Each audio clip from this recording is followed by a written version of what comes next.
बात करें यहाँ पर मिथुन राशि वालों की। मिथुन राशि जिनके स्वामी हैं इस राशि के बुध।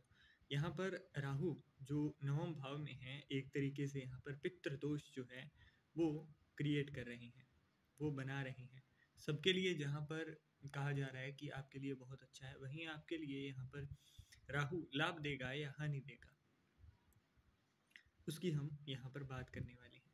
राहु जो कि अब तक 24 से 30 डिग्री के मध्य चल रहा था, 30 डिग्री से धीरे धीरे घटता घटता वो जब तक 24 डिग्री के बीच में था तब तक यहाँ पर बिल्कुल मृत ग्रह के समान यहाँ पर आपको असर दिखा रहा था। परंतु अब जब राहु धीरे धीरे कम होता हुआ 23 डिग्री, है ना, 23.5 23 डिग्री इस तरीके से आ रहा है, और यहाँ से जैसे जैसे इसकी डिग्रीज कम होंगी आगे आने वाले 16 महीने, 3 सितंबर के बाद 16 महीने जो है ना आगे के, वो आपके ऊपर कैसा इम्पैक्ट डालेंगे उसकी हम लोग यहाँ पर बात करेंगे। कुछ भविष्यवाणियाँ और कुछ सावधानियाँ इसके अंदर सम्मिलित होंगी। तो चलिए बात करते हैं अब एक एक करके हर एक एक एस्पेक्ट के अकॉर्डिंग। यहाँ पर राहु 9th हाउस के अंदर है, तो जितना ज़्यादा आप एक्साइटमेंट से किसी काम को शुरू करोगे वो काम उतना ही ज़्यादा आपके लिए लॉन्ग टाइम तक चलने वाला होगा। मतलब अगर आपने किसी कार्य को शुरू किया कि हाँ ये वाला काम है मेरा, ये जल्दी से शुरू हो जाए बहुत उत्साह के साथ, तो वो काम आपका अटकेगा ही अटकेगा। लिख कर ले सकते हो आप, है ना। तो ये चीज़ सबसे बड़ी यहाँ पर भविष्यवाणी है। मतलब यहाँ पर क्या है ना कि आपको थोड़ा सा इस चीज़ के अंदर अपने आप को कंट्रोल में लाना होगा। यहाँ पर आपको बहुत ज़्यादा एक्साइटमेंट नहीं दिखानी है चीज़ों के अंदर, एक उत्साह जो है वो अपना थोड़ा सा नॉर्मल रखेंगे। यहाँ पर नवम भाव के अंदर है तो आपको यहाँ पर है ना, जब भी आपका कोई कार्य हो तो आप अपने कार्य के लिए यहाँ पर देव या फिर देवालय, है ना, वहाँ पर जाकर आप यहाँ उस तरीके से मन्नत नहीं मांगेंगे कि ये वाला काम हो गया तो मैं ये चढ़ा दूंगा, ये वाला काम हो गया तो मैं ये प्रसाद चढ़ा दूंगा। ये काम नहीं करना है आपको, क्योंकि जितना ज़्यादा ना आप अपने काम के लिए वहाँ पर इस तरीके से बोलना शुरू करोगे उतना ही कम आपके काम बनते हुए दिखाई देंगे। यहाँ पर जब भी राहु 9th हाउस के अंदर आता है, 9th हाउस जो है वो रिलीजियस मतलब धर्म का भी है, तो यहाँ पर है ना धर्म के मामले में आप इस तरीके से नहीं चला सकते हो। राहु यहाँ पर आपको एक नया नजरिया देता है, राहु आपको वो चीज देता है कि आपको अब ना देवों को देव नहीं अपने मित्र के रूप में, अपने साथी के रूप में देखना है। जैसे अर्जुन जो है उनके साथ श्री कृष्ण एक भ्राता के अनुसार, एक गाइड के अकॉर्डिंग, है ना, उस तरीके से चल रहे थे, सखा के अकॉर्डिंग, है ना। तो यहाँ पर भी आपको जब आप देव को, अपने जो भी पूज्य हैं आपके इष्ट हैं उनको जब आप मित्रवत देखना शुरू करेंगे, जब आप उनके साथ मित्रवत व्यवहार करना शुरू करेंगे तभी आपको बहुत अच्छा रिजल्ट देंगे ये। तो ये चीज़ भी आप लिख लीजिए, तभी आपको असर मिलेगा। तो आपको क्या करना है कि अब जो भी दिक्कतें हो ना आपकी, तो वो आप उसी तरीके से यहाँ पर बताओगे और वहाँ से सिर्फ आपको मांगना है, क्योंकि अगर आप उनको देने के लायक होते तो आप उनसे मांगते थोड़ी ना, है ना। तो ये चीज़ आपको भूलनी नहीं है कि जब आप खुद से मांगने ही जा रहे हो तो आप फिर उनको क्या दे दोगे। तो इस चीज़ को ध्यान में रखना है। वहीं राहु के साथ साथ ना यहाँ पर शनिदेव का भी 9th हाउस के अंदर इम्पैक्ट है, क्योंकि शनिदेव दशम भाव के अंदर हैं और वहाँ से अभी रेट्रोग्रेड हैं, तो 27 नवंबर 2025 तक वो दिन है जब यहाँ पर शनिदेव का भी असर जो है वो आपके नवम भाव में रहेगा। तो इस दौरान आपको कुछ चीज़ों का खास तौर पर ध्यान रखना है, क्योंकि नवम भाव के अंदर यहाँ पर शनिदेव की दृष्टि है और खुद यहाँ पर विराजमान है। तो यहाँ पर है ना कुछ चीज़ें, जैसे कि आपको, जैसे मैंने कहा, एक्साइटमेंट बहुत ज़्यादा नहीं दिखानी है। आपके यहाँ पर है ना भाग्य से जुड़े हुए, जितना ज़्यादा आप भाग्य से जुड़ी हुई चीज़ों के ऊपर आप निर्भर रहेंगे कि हाँ मेरा भाग्य मेरा साथ देगा, मेरे भाग्य से ये काम हो जाएगा, उतना ही कम आपको फ़ायदा देखने को मिलेगा। तो यहाँ पर आपको चीज़ें भाग्य के ऊपर नहीं छोड़नी है, अपना हार्डवर्क करना है। वहीं 9th हाउस के अंदर अगर आपकी लग्न कुंडली के अंदर शुक्र विराजमान है तो यहाँ पर है ना आपको एक छोटा सा काम करना है। चांदी का एक टुकड़ा, चौकोर टुकड़ा लेकर उसको नीम के वृक्ष के अंदर जड़ों में दबा देना है।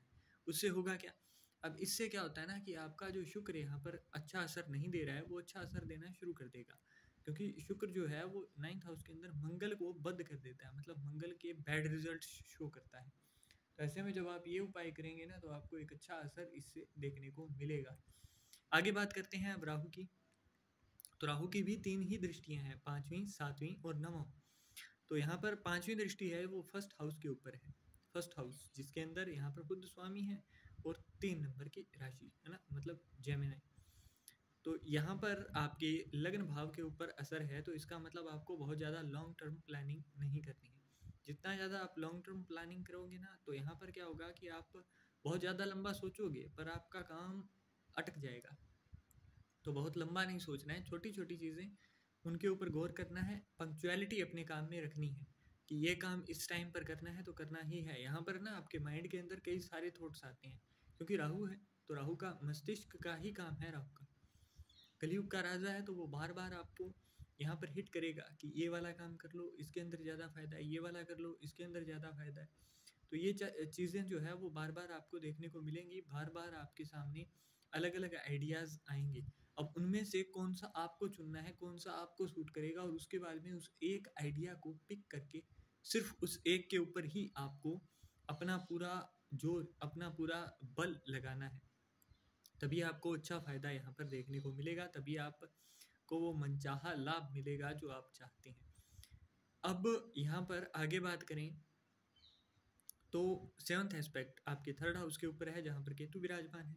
तो यहाँ पर है ना आपके भाइयों के साथ, अपनी बहनों के साथ, अपने बड़े जो भाई बहन हैं उनके साथ लड़ाई झगड़ा होना, उनके साथ मनमुटाव होना देखने को मिलेगा। जो लोग लंबे समय से सोच रहे थे कि वो विदेश यात्रा करें या फिर विदेश में जाकर सेटल हो जाएं, तो अब है ना, क्योंकि ये चीज़ मैंने अपनी पहली वीडियो में बताई थी, अब भी बता रहा हूँ कि अब क्या है ना कि अब राहु का पूरा असर उसको अंदर आने के लिए उसको मिल चुका है। अब देवगुरु बृहस्पति भी यहाँ पर आपको एस्पेक्ट दे रहे हैं, परंतु क्या है ना, देवगुरु बृहस्पति की यहाँ पर दृष्टि होने के बावजूद भी यहाँ पर 9वें भाव के अंदर होते हुए राहु अपना पूरा असर दिखाएगा। अगर आप बहुत लंबे समय से सोच रहे थे तो यहाँ पर आपको फ़ायदा देखने को मिलेगा ही मिलेगा, है ना। अगर आप बहुत लंबे समय से ट्राई कर रहे थे कि मुझे विदेश में सेटल होना है और किसी ना किसी तरीके से हो जाऊं, तो अब आपको रास्ता मिलेगा। अब जो लोग विदेशों से अर्निंग करने की सोच रहे हैं, मतलब उनका काम ऐसा है कि वो आप यहाँ पर बैठे हैं और आपकी जो डीलिंग है वो विदेशी नागरिकों के साथ, विदेशी कंपनियों के साथ होती है, तो उनके लिए भी यहाँ पर फाइनेंशियली अच्छा टाइम देखने को मिलेगा। 9th एस्पेक्ट जो है वो यहाँ पर 5th हाउस के अंदर है। तो ऐसे में जो लोग थोड़ा सा रिस्क मैनेजमेंट के अकॉर्डिंग काम करते हैं, तो उनको यहाँ पर अचानक से लाभ होता हुआ दिखाई देगा। यहाँ पर पितृ दोष है, तो पितृ जो ये समय आएगा ना, पितृपक्ष, उसके अंदर आपको गौ, कुत्ते, चींटियाँ और कौवों को भोजन देना है और देना ही है। उनके लिए, पितरों के लिए तर्पण करना, पिंडदान करना, ये सारे कार्य करना। और यहाँ पर स्पेशली मैं आपसे कहूँगा कि अब ना जब तक आपसे हो सके तो या तो अमावस्या को तांबे के लोटे के अंदर आपने काले तिल डालने हैं, जल डालना है और उन्हें पीपल के वृक्ष के ऊपर चढ़ा कर आना है। अब अमावस्या के अलावा अगर डेली कर सको तो और भी अच्छा है, क्योंकि वहाँ पर आपको 5th हाउस आपका एक्टिवेट हो जाता है। तो 5th हाउस एक्टिव होगा तो ये जो गेन और पेन लिखा है ना, तो आपको सिर्फ गेन मिलेगा। परंतु अगर आपके पितृ दोष भी है कुंडली के अंदर और आप यहाँ पर पितरों के लिए भी यहाँ पर कुछ नहीं करते हैं, तो पितृ भी जैसे कोई भूखा इंसान होता है ना, तो आप उसका अगर कुछ नहीं करोगे, आप उसको कुछ नहीं दोगे अपनी ओर से, क्योंकि उनका ही दिया हुआ है जो आप आज के समय पर भोग रहे हो।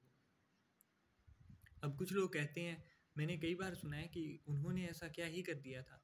अगर आपके छत है आपके सर के ऊपर तो मतलब कुछ तो किया है ना।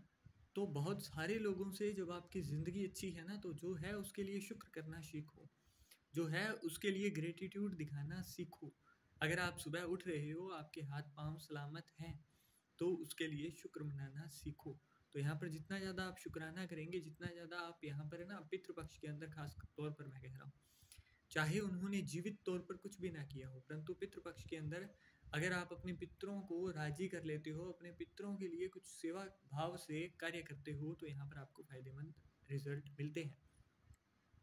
वहीं अगर आपके देवगुरु बृहस्पति या फिर सूर्य पंचम भाव में नहीं है, तो ऐसे में आपको स्टडी रिलेटेड कुछ भी चीज़ यहाँ पर अगर आप दान देते हो मंदिर के अंदर, है ना, मतलब वाया मंदिर, जैसे आपने कोई चीज़ दान में दी मंदिर में और वो मंदिर से फिर विद्यालय में पहुंच रही है, किसी भी गवर्नमेंट स्कूल के अंदर, तो ऐसे में आपको ये रिजल्ट जो है वो डबल देखने को मिलता है, क्योंकि यहाँ से आपने 9th हाउस भी एक्टिव किया और 9th हाउस से 5th हाउस में चीज़ें भी पहुँचाई।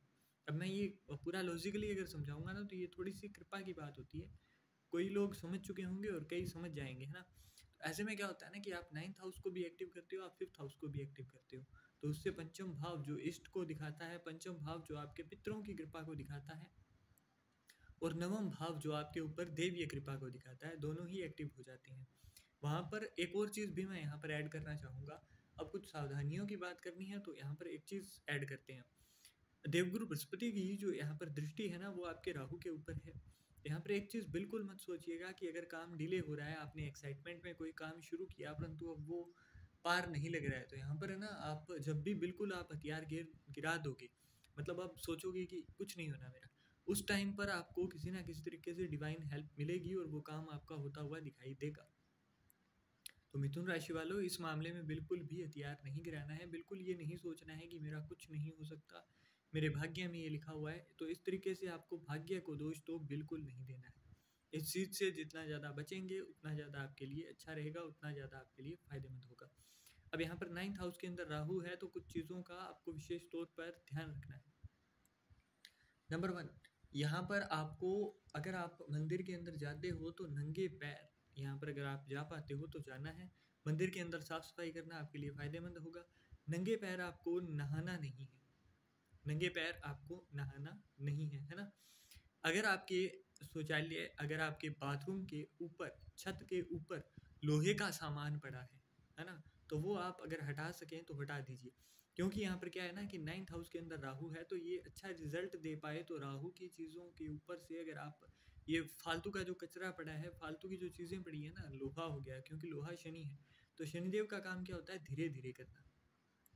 अब शनि और राहु जब एक साथ आ जाते हैं ना, तो राहु चाहता है कि जल्दबाजी में ऐसी चीज़ें दें, शनि चाहते हैं कि मेहनत करेगा थोड़ा सा तो उसके बाद में चीज़ों को दिया जाएगा, सब्र होगा तो मिलेगी। तो यहाँ पर है ना, इन दोनों के विचारधाराएं सेम नहीं है, मित्रवत हैं दोनों एक दूसरे के साथ, परंतु विचारधारा सेम नहीं है। तो यहाँ पर है ना, इसलिए कहा जाता है कि लोहा और ये चीज़ें आप वहाँ से हटा दीजिए, ताकि राहु, हमारे पास बहुत लंबा टाइम नहीं है। आप क्या चाहोगे कि इन 16 महीनों के अंदर आप तो यही चाहोगे ना कि आपकी लाइफ को एक अच्छा टाइम मिले, आपकी लाइफ एक अच्छे तरीके से संवरती हुई आपको दिखाई दे। तो इसीलिए मिथुन राशि वालों, आपको यहाँ पर है ना, जो भी चीज़ें हैं आपकी रखी हुई, वो हटा दीजिए एक बार। जो भी, अगर कई लोगों के होता है छत के ऊपर रखा हुआ, तो वो हटा दीजिए। सीढ़ियों के ऊपर रखा हुआ है तो हटा दीजिए। अगर आपके बाथरूम के अंदर, टॉयलेट के अंदर ऐसा कुछ रखा हुआ है, रद्दी पड़ी है, कुछ भी है, तो वो हटा दीजिए आप, क्योंकि जितना ज़्यादा आप इन चीज़ों को हटाओगे उतना ही ज़्यादा अच्छा रहेगा। अब यहाँ पर घर के बाहरी हिस्से के अंदर, साउथ ईस्ट डायरेक्शन की बात कर रहा हूँ, उसके अंदर अगर बाहरी हिस्से में कोई गड्ढा है, कोई, है ना, तो ऐसे, या फिर कोई कीकर का वृक्ष है, तो उसके चारों ओर अगर आप या तो जल देना शुरू कीजिए, अगर कीकर का वृक्ष है या फिर कोई अन्य वृक्ष है तो, या फिर अगर गड्ढा है तो गड्ढे के ऊपर है ना, थोड़ी सी मिट्टी ज़्यादा डालकर उसको भर दीजिए। अब कई लोग कहेंगे जी टॉयलेट का हमारे वो बनवाया हुआ है ना, या फिर घर का जो सारा पानी जाता है उसके लिए है बनाया हुआ, तो ऐसे में क्या करें, तो ऐसे में ना उसके ऊपर लाल रंग की एक टेप लगाएंगे आप, और उससे आप उस चीज़ को, सेलो टेप जो होती है वो लगा देंगे, और उसके बाद में उसको चारों ओर से चौकोर आपने लगाना है, उसके बाद में उसको कवर करके छोड़ देंगे। अब कुछ आपको उपाय, है ना, जो कि आपके लिए फायदेमंद हो। तो यहाँ पर है ना, आपको नाइन्थ हाउस के अंदर राहु है और थर्ड हाउस के अंदर केतु है, तो यहाँ पर ना आपको जो भी चीज़ें आप बोलें वो थोड़ा सा पॉजिटिवली बोलना शुरू कीजिए। यहाँ पर खास तौर पर जब आप सोएं तो उससे पहले अपने पितरों, अपने कुल देव देवी, अपने इष्ट का ध्यान करते हुए अपने अंदर है ना एक वो, अ, मतलब एक थैंक यू कहकर फिर सोना है आपको। सुबह उठें तो भी एक तरीके से आपने धन्यवाद अर्पित करते हुए फिर आपने दिन को शुरू करना है।